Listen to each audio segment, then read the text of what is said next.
Setelah melihat keadaan Cynthia Gotski dalam keadaan penuh luka, tentu Arthur dan juga Tessia sangat terkejut. Dengan cepat Tessia menghampiri Cynthia dan menanyakan keadaannya saat ini.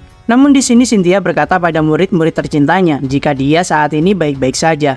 Hanya saja sebelum datang ke ruangan tersebut, Cynthia ingin melakukan pemanasan dan menuju ke guild penyihir dan melakukan sedikit sparring. Arthur pun awalnya mengira jika Cynthia sedang melakukan rapat dewan, namun ternyata dia memilih jalan sedikit memutar untuk menghilangkan sedikit stresnya. Singkatnya, setelah berbincang perihal menjaga diri, Cynthia pun bertanya pada Arthur jika bukankah kelas Arthur akan segera dimulai setelah ini. Maka dari itu Cynthia sekalian berpamitan pada Arthur jika untuk malam ini dia dan juga Tessia akan meminjam ruangan latihan pribadi Arthur di sana. Tentu Arthur mempersilahkan mereka menggunakan ruangan tersebut sesuka hati. Lagi pula di sini Arthur juga telah selesai melakukan latihan asimilasi dengan Tessia. Saat keluar ruangan, Arthur pun dengan intuisi tajamnya merasa jika pasti Cynthia menyembunyikan sesuatu terhadapnya. Singkatnya, dalam pelajaran berlangsung, nampak Arthur yang berada dalam kondisi kelelahan dan sangat mengantuk. Sempat ditegur oleh Elia di sana karena Arthur sepertinya sangat telat semalam saat kembali ke kamar mereka. Di sini Elia dan Arthur berbincang ringan membahas tentang Elia yang sepertinya telah bergabung ke suatu klub yang berisikan wanita-wanita cantik di kelasnya. Arthur pun di sini sampai heran dengan mengapa Elia sangat antusias dengan hal seperti ini. Apakah memang di kehidupan sebelumnya Elia sangat kekurangan cinta di sana? Dengan sangat melantur, Elia pun berkata dengan nada yang sangat keras pada Arthur, jika Arthur benar-benar aneh, karena inilah waktunya bagi mereka mencari jati diri dan menjalin sebuah hubungan di Akademi Sirius ini. Lalu terdengar dari arah depan sang profesor berkata pada Elia, jika dia sangat senang mendengarkan kisah perjalanan Elia yang sedang mencari pasangan cintanya. Namun apakah boleh jika sang profesor menyelesaikan kelasnya terlebih dahulu sebelum Elia mengambil alih kelas tersebut nanti? Wajah Elia pun langsung memerah padam setelah mendapatkan teguran dari sang profesor. Lalu sang guru menjelaskan jika pasti mereka semua sudah mendengar kabar tentang teman sekelas mereka dalam beberapa hari yang lalu. Mengingat jika hal itu adalah peristiwa yang sangatlah tragis, maka sang profesor merasa hal ini sangatlah penting untuk mengajarkan para murid-murid betapa berbahayanya saat mereka menggunakan kekuatan sihir dengan cara yang kurang bijak. Sementara para peneliti dan pihak medis mencari tahu apa yang sebenarnya membuat Marcois bisa meninggal, mereka semua hanya tahu jika dia telah menggunakan sihir jauh lebih kuat dibandingkan apa yang bisa tubuhnya tangani. Dia menjelaskan jika semua murid-murid harus sadar tentang betapa berbahayanya dari terlalu memaksakan mana core yang mereka miliki. Seperti halnya otot-otot yang ada pada tubuh manusia, jika terlalu banyak tekanan, maka hal itu mungkin saja dapat mengakibatkan cedera sementara ataupun permanen. Salah satu murid bertanya pada sang profesor, jika dia mendengar setelah kejadian Marcois masihlah hidup, maka bukankah berarti dia bisa selamat berkat bantuan dari beberapa eliksir pemulihan mana? Hal itu memang benar, ungkap sang profesor. Namun di sini sebenarnya dia tak hanya sedang membahas perihal masalah Marcois, melainkan dirinya ingin mencakup perihal tersebut lebih luas lagi. Biasanya bantuan yang memaksa untuk meningkatkan cadangan mana seringkali memiliki efek samping bagi pemakainya. Dan salah satu masalah yang sering terjadi adalah kebocoran inti mana. Namun dalam hati Arthur dia masih mengingat kejadian Marcois dan merasa sangat janggal, karena perkataan sang profesor masih tak bisa menjelaskan tindakan gila Marcois dan juga tanda yang berada di punggung Marcois sebelumnya. Lalu singkat cerita, saatnya bagi Arthur untuk mengisi pelajaran di kelasnya.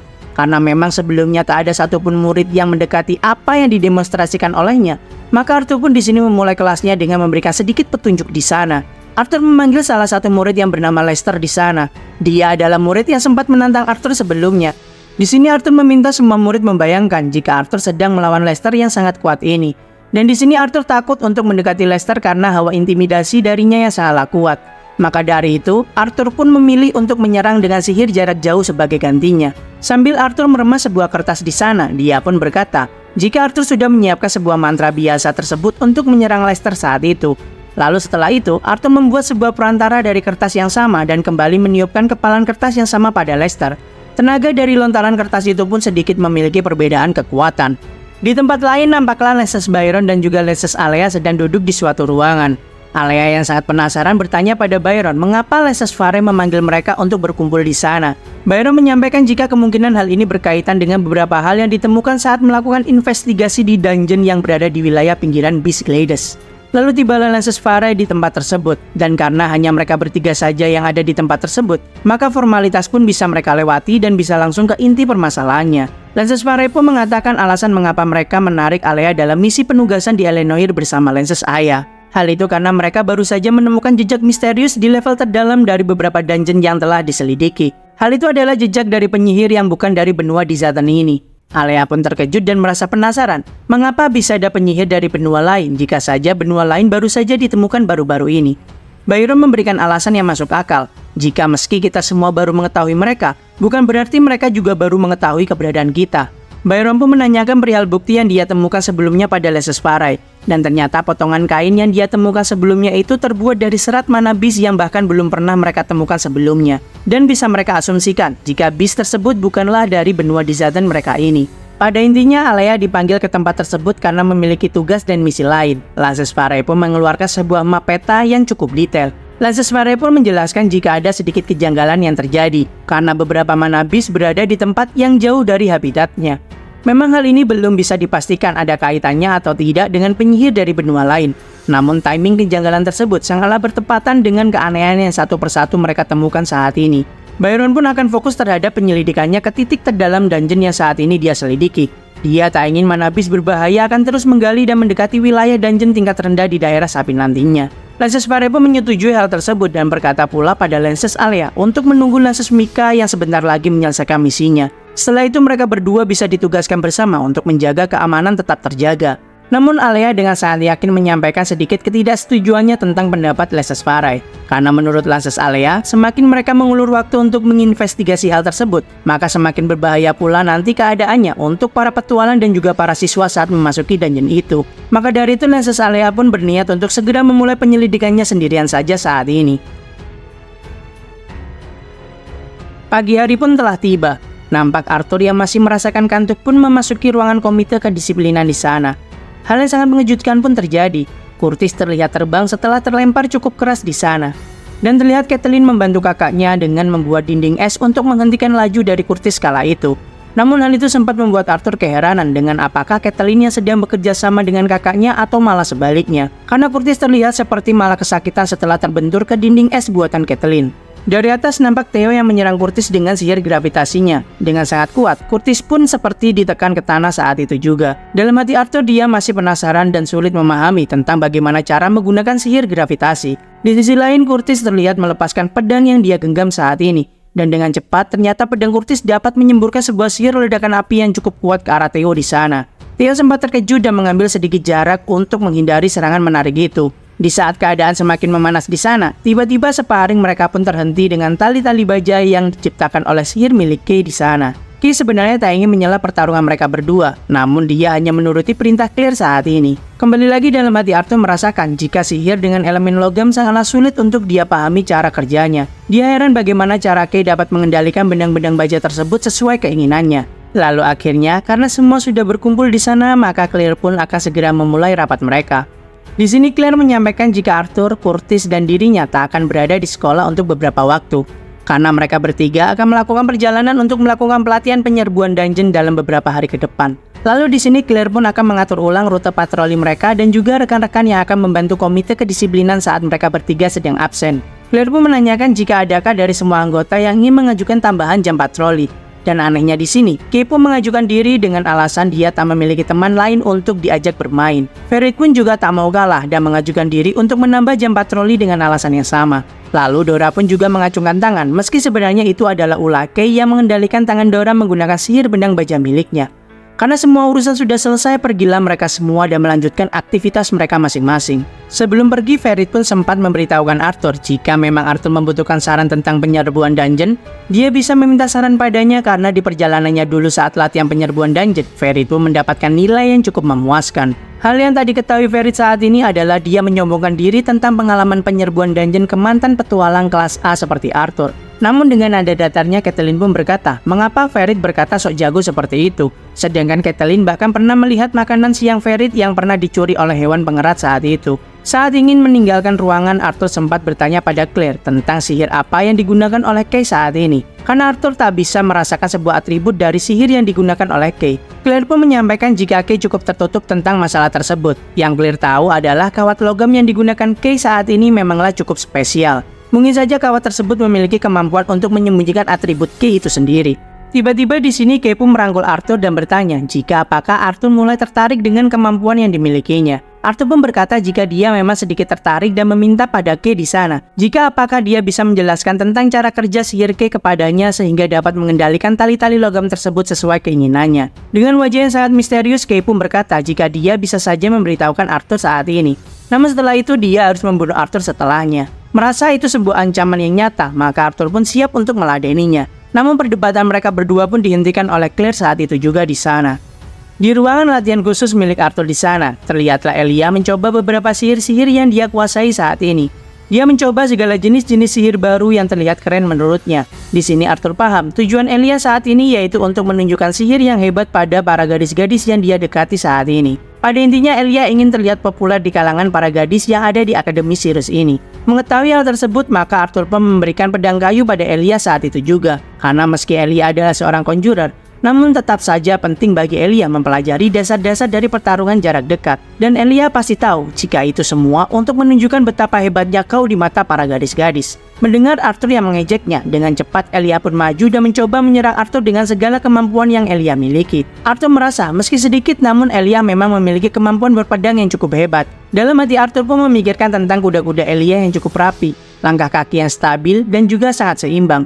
Tentu dengan sedikit latihan, Elia pasti bisa menjadi swordman yang cukup kuat. Ditambah lagi dengan sihir logam unik miliknya, tentu hal itu akan menambah nilai Elia di masa depan. Arthur pun menghindari serangan Elia hingga membuatnya terjatuh ke tanah.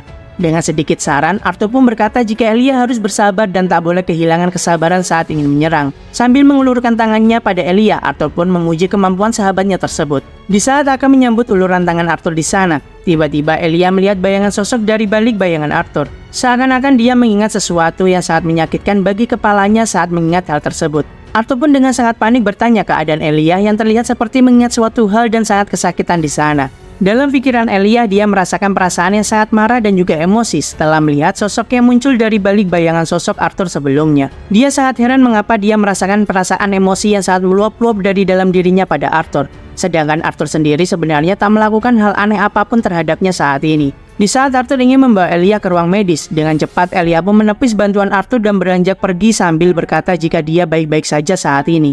Elia pun berpamitan ke Arthur jika dia akan ke kamar mereka terlebih dahulu untuk membersihkan diri. Dan setelah itu dia nanti akan menemui Arthur di asramanya nanti. Di minggu-minggu berikutnya, terlihat seluruh kegiatan berjalan dengan sangat normal tanpa adanya masalah. Kemampuan sihir Arthur terus berkembang berkat bantuan Toby dan juga para guru-guru Arthur di sana. Arthur tak pernah lupa dengan tujuannya masuk ke Akademi Sirius ini. Maka dari itu, Arthur tak pernah melewatkan setiap momen kecil yang terjadi dalam kehidupan sehari-harinya bersama dengan orang-orang yang Arthur sayangi. Dan hal itu menjadi hal yang paling dia nantikan saat Arthur terbangun di setiap harinya.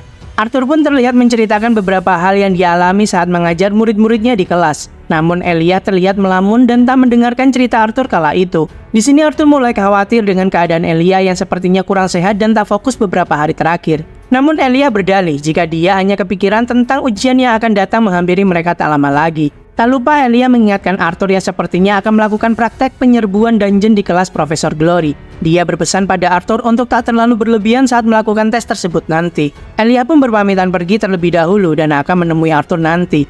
Sylvie merasakan jika Elia sangat aneh beberapa hari terakhir. Ternyata Arthur dan Sylvie merasakan hal yang sama terhadap sikap Elia beberapa hari belakangan ini. Lalu singkatnya, di tempat latihan khusus milik Arthur, terlihatlah Tessia dan Arthur baru saja menyelesaikan latihan asimilasi milik Tessia. Arthur cukup senang karena dalam beberapa waktu terakhir, proses penggabungan Biscore dan inti mana Tessia menjadi jauh lebih stabil.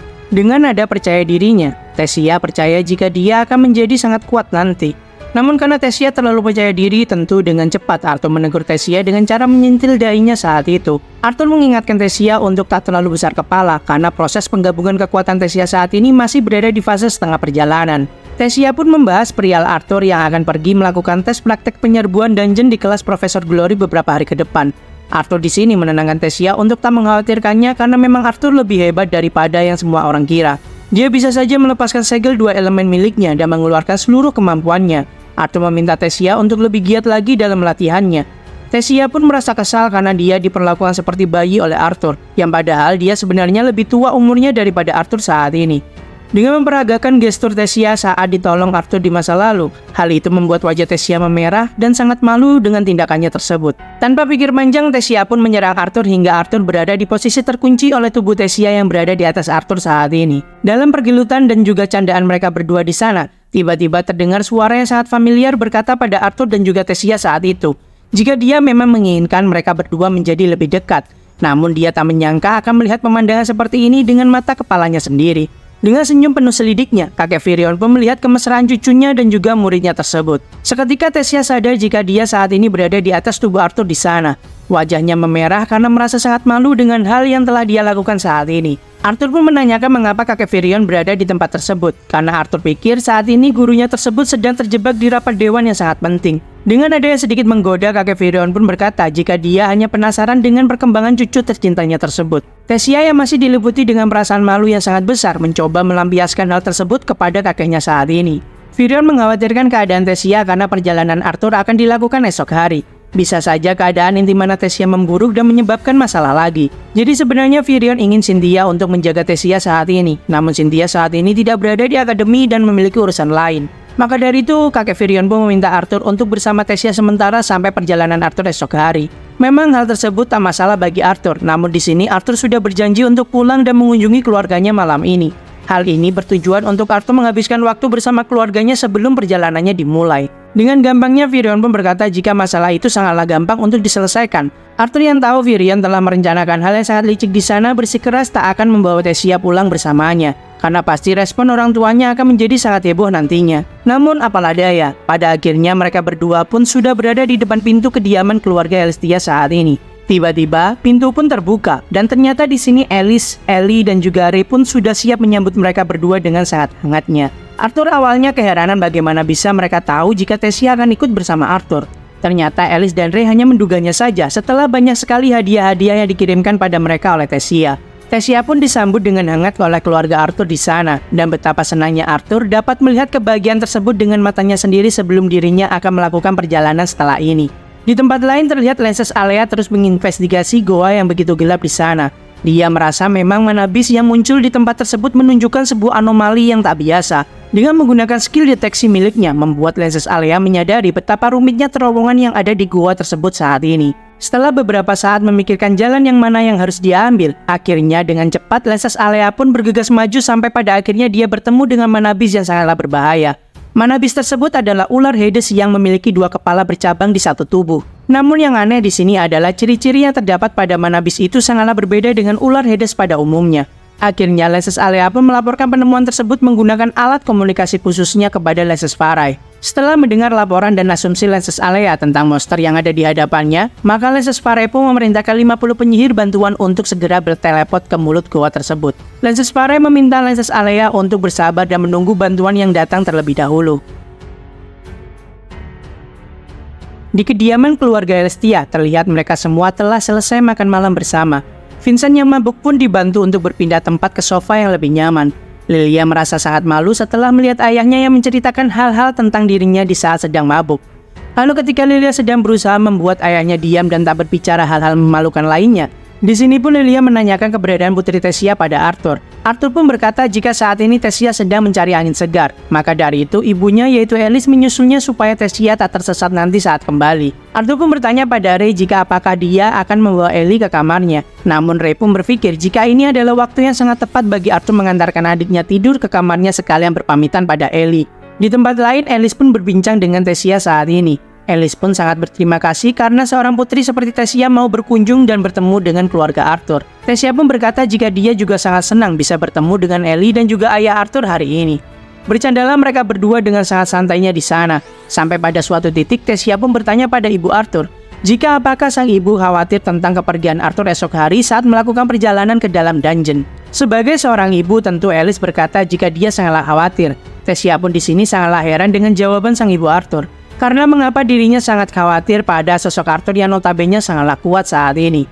Namun alasannya masuk akal pun diutarakan oleh Alice. Jika meski kekuatan Arthur itu sekuat gabungan para lenses yang ada pun, tetap di sini Alice akan selalu mengkhawatirkan keselamatan Arthur dimanapun. Karena banyak sekali hal-hal yang tak terduga dan juga sangatlah berbahaya bisa terjadi di dalam dungeon meski itu adalah wilayah yang sangat aman sekalipun. Alice pun meminta maaf pada Tessia karena sebenarnya dia tak ingin membuat Tessia takut sebelum keberangkatan kelas mereka. Namun Tessia pun di sini berjanji pada Ibu Arthur, jika sama halnya dengan Arthur yang selalu melindungi Tessia dari mara bahaya yang datang, maka Tessia juga akan menjaga Arthur dengan segenap kekuatannya nanti saat berada di dalam dungeon. Alice dengan sangat bijaksana pun berkata jika sebaiknya Tessia tak melakukan hal tersebut, karena Tessia adalah seorang putri sematawayang yang akan selalu disayangi dengan sepenuh hati oleh Raja dan Ratu Elinoir. Maka dari itu sebaiknya Tessia menjaga keselamatan dirinya dan menjadikan hal tersebut menjadi prioritas utama. Alice pun akan percaya pada anaknya sendiri jika pasti dia bisa menjaga keselamatannya dengan kemampuan yang dimilikinya saat ini.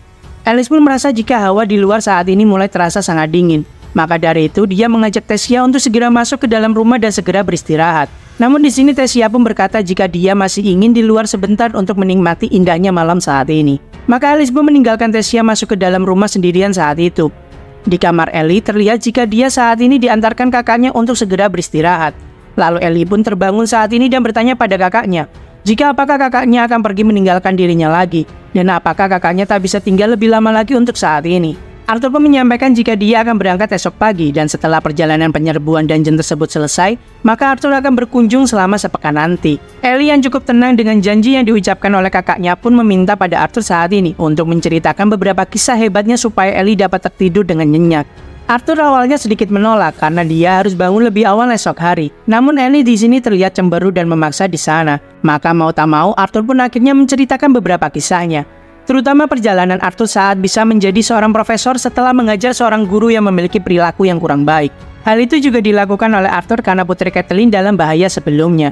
Ellie merasa jika kakaknya bersekolah hanya bertujuan untuk menyelamatkan para putri-putri dan memikat hati mereka semua. Tentu tuduhan tersebut membuat Arthur pun gemas terhadap adiknya di sana. Pada intinya mereka berdua bercerita panjang lebar tanpa disadari pagi hari pun telah tiba. Ray pun ditanyai oleh Ellie saat ini jika apakah Ray tak melihat Arthur. Karena Alice tak melihat Arthur dimanapun, bahkan juga saat ini tak ada di kamarnya. Setelah berbincang ringan dengan asumsi-asumsi mereka berdua, ternyata saat Alice dan Ray memasuki kamar Ellie, nampak kakak beradik tersebut terlihat sangat akur dan Arthur sepertinya ketiduran di kamar Ellie setelah menceritakan beberapa kisahnya pada sang adik seperti biasa. Singkatnya perjalanan pun dimulai, para murid-murid sudah bersiap dan berada di wilayah yang sudah ditentukan. Dengan medan bersalju di tempat tersebut, Profesor Glory pun meminta semua murid-murid untuk segera berkumpul di sana. Arthur pun berkata pada Sylvie jika sepertinya saat ini adalah waktu yang tepat bagi Sylvie untuk melakukan perburuannya sendiri, sembari menunggu Arthur menyelesaikan latihannya di dalam dungeon saat ini. Sylvie pun sempat mengkhawatirkan keadaan papanya tersebut, namun Arthur pun berusaha meyakinkan Sylvie di sana jika saat ini Arthur hanya akan memasuki dungeon tingkat rendah saja. Ditambah lagi Profesor Glory pun juga akan masuk bersama mereka ke dalam dungeon sepanjang waktu. Maka keselamatan Arthur dan para murid-murid seharusnya akan terjamin saat ini. Sebelum pergi, Sylvie pun meminta papanya untuk terus menghubunginya jika memang terjadi sesuatu yang buruk nanti. Dalam hati, di sini Arthur masih tak percaya dengan keputusan Profesor Glory. Karena mengapa Arthur saat ini bisa dipasangkan dengan bajingan tersebut. Terlihat Lucas yang menyombongkan dirinya pada semua murid-murid yang ada di sana. Dia berkata jika dia sudah sering memasuki dungeon seperti ini, maka hal itu akan menjadi sangat mudah baginya. Secara dia adalah seorang petualang kelas A sebelum memasuki Akademi Sirus saat ini. Semua murid-murid lainnya pun terlihat sangat terpukau dengan cerita bualan dari Lucas di sana. Dengan sangat entengnya, Arthur pun berkata di depan semua murid-murid sekaligus Lucas yang terus saja membual saat itu. Arthur sepertinya pernah mendapatkan informasi dari teman petualangnya jika lisensi petualang Lucas sudah dicabut oleh pihak guild saat ini. Dengan wajah yang sangat malu karena ketidakbecusannya terungkap ke muka umum, Lucas pun menghentikan langkah Arthur dan bertanya jika apakah memang Arthur sangat iri dengan kepopuleran yang dimiliki Lucas saat ini. Namun dengan nada datarnya, Arthur hanya berkata fakta yang memang benar-benar terjadi saat ini. Saat Lucas mulai mengeluarkan hawa mana yang menyelimuti tubuhnya, pertengkaran mereka pun dilerai oleh Cliff saat itu juga. Cliff menyampaikan jika mereka harus segera memilih ketua dari tim mereka saat ini. Dengan rasa percaya diri yang sangat berlebihan darinya, Lucas pun beranggapan jika hanya dialah seorang yang pantas untuk menjadi ketua tim saat ini. Namun dengan sangat kompak, 3 anggota lainnya memilih Tessia yang saat ini pantas untuk memimpin tim mereka di sana. Meski Tessia sebenarnya ingin Arthur yang menjadi ketua tim saat ini, namun Arthur berkata jika Tessia yang lebih pantas karena dia sudah memiliki pengalaman menjadi seorang ketua OSIS. Setelah semua sudah memutuskan posisi dan juga tugas masing-masing dari setiap anggota, Miss Glory pun mengajak semua murid-murid untuk segera memulai petualangan mereka ke dalam dungeon saat ini. Saat memasuki dungeon tersebut, tak lupa Miss Glory berpesan pada seluruh murid-muridnya untuk selalu waspada dan juga menjaga diri masing-masing. Mereka tak boleh sedikit pun melepaskan mantra pelindung mana pada tubuh mereka masing-masing untuk menghindari jebakan dan serangan mendadak dari para monster yang nanti akan menyerang mereka. Semua murid-murid mulai merasakan hawa dingin yang tak biasa setelah memasuki dungeon tersebut sebagai efek sampingnya. Namun Arthur sendiri tak merasakan efek samping tersebut. Hal itu mungkin dikarenakan efek samping dari asimilasi milik Arthur dengan Dragon Wheel milik naga Sylvia. Tesia berkata pada Arthur jika dia tahu saat ini mereka sedang memasuki sebuah dungeon. Namun mengapa di dalam dungeon tersebut pemandangannya sangatlah indah seperti ini? Miss Glory menyampaikan pada semua murid-muridnya jika saat ini mereka sedang memasuki sebuah dungeon dengan rank D yang biasanya disebut dengan Crypt Window. Mereka semua akan stay di lantai 2 saat ini, jadi bis yang perlu mereka khawatirkan sekarang hanyalah Snareless. Para murid-murid pun mengetahui informasi dari buku yang mereka baca sebelumnya, jika Snareless merupakan monster yang tak begitu kuat namun sulit untuk dibunuh, karena mereka memiliki kulit dan juga bulu yang sangatlah tebal.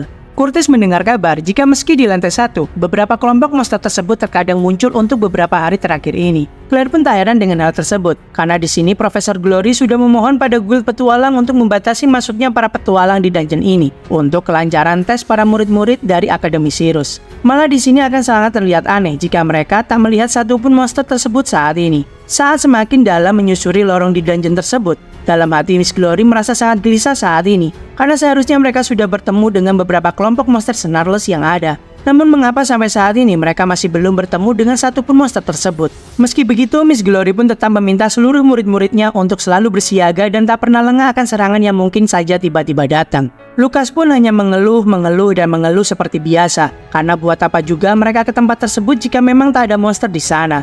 Lalu salah seorang murid bertanya pada Miss Glory, jika saja memang tak terdapat monster yang dimaksud sebelumnya, apakah mungkin mereka akan terus masuk ke lantai yang lebih dalam? Tentu Miss Glory di sini dengan tegas berkata jika hal itu tak akan terjadi. Hal itu terlalu berbahaya bagi mereka semua, dan Miss Glory akan segera melaporkan kejadian aneh tersebut pada guild petualang jika memang tak menemukan monster beast di lantai 1 ataupun 2 nanti. Saat Curtis berkata pada Claire, jika mereka bisa berburu di luar saja saat memang tak ada musuh yang bisa mereka basmi di tempat ini. Wajahnya pun terbentur oleh tubuh Miss Glory yang tiba-tiba saja menghentikan langkah kakinya di sana. Miss Glory berkata dengan nada yang sangat bergetar jika mereka semua harus kembali mundur dan mengatur posisi masing-masing. Dari arah depan muncullah monster beast yang mereka bicarakan sedari tadi, yaitu para Snareless. Yang membuat mereka terkejut adalah jumlah mereka yang sangatlah banyak saat ini. Dengan sangat sigap, Arthur bergerak dengan seluruh anggota temannya dan menuruti perintah Profesor Glory saat itu juga. Miss Glory memusatkan konsentrasinya pada satu serangan pamungkas yang dia lancarkan saat ini. Dengan tebasan cepatnya, para puluhan Snareless tersebut bisa dibunuh dengan sangat cepat olehnya. Hal itu harus dilakukan oleh Miss Glory karena meski mereka tak terlalu kuat seperti biasanya, namun dengan jumlah yang sangat tak normal tersebut tentu akan menyebabkan masalah bagi para murid-murid nantinya. Setelah membersihkan seluruh kekacauan yang terjadi, Miss Glory pun memberi pengarahan pada para murid-muridnya di sana.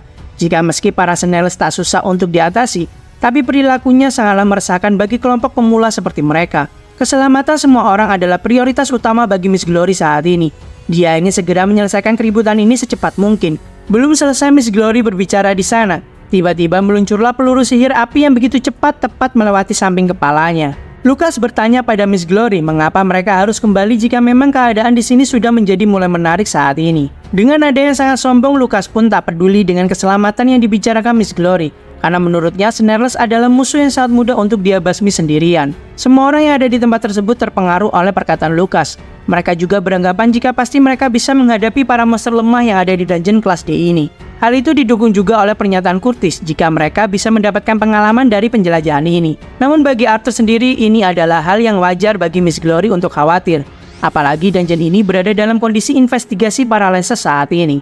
Miss Glory berpikir sejenak dan menimbang-nimbang situasi. Karena dengan sulitnya izin yang dia dapatkan sebelumnya, bisa saja saat ini adalah saat terakhir bagi murid-muridnya untuk bisa mendapatkan pengalaman penjelajahan sebelum izin mereka nanti dicabut dalam waktu jangka panjang. Dan menimbang kemampuan Snareless yang notabene adalah mana beast rank E, maka tak masalah selama dirinya tetap ikut mengawasi di sana. Maka dari itu Miss Glory pun mengizinkan permintaan para murid-murid saat ini. Lalu Miss Glory pun memerintahkan semuanya untuk berpencar menurut kelompoknya masing-masing. Hal itu supaya rekan-rekan dari tim lain tak akan terkena serangan dari murid lainnya. Setelah itu dengan sangat tegas Miss Glory berkata khusus untuk Lucas di sana, jika saja Lucas melakukan hal yang serupa padanya.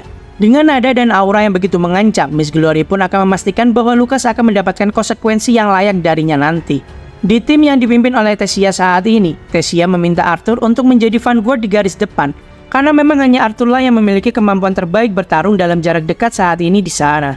Untuk Cliff dan juga Roland, mereka diminta untuk menjadi support DPS dan mengambil posisi di belakang sisi kanan dan sisi kiri Arthur.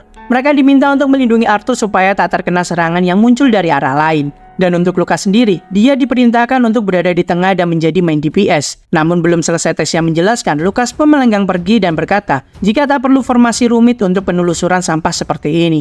Arthur di sini berusaha menenangkan Cliff yang sangat geram dengan ulah tak sopan Lucas di sana. Karena mereka memiliki urusan yang lebih penting saat ini, yaitu untuk melawan para monster yang mulai menghampiri mereka.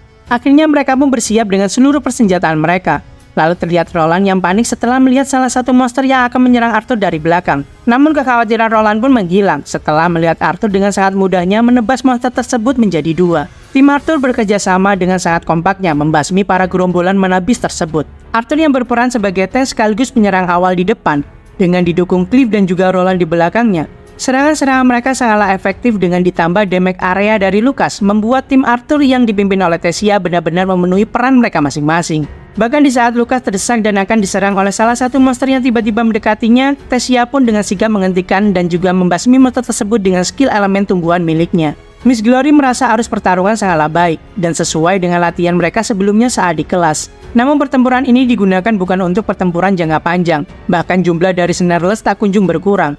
Miss Glory dengan sangat bijaksana memerintahkan semua tim untuk mengikuti perintah dari ketua masing-masing dan dia memerintahkan semua untuk mundur sementara. Hal itu dilakukannya untuk mengatur strategi kembali dengan benar dan juga mengisi tenaga dari para murid-murid yang sudah cukup terkuras saat ini. Saat ingin kembali, Ronald pun sempat disergap oleh beberapa musuh dan membuat Arthur mau tak mau harus menyelamatkannya di sana.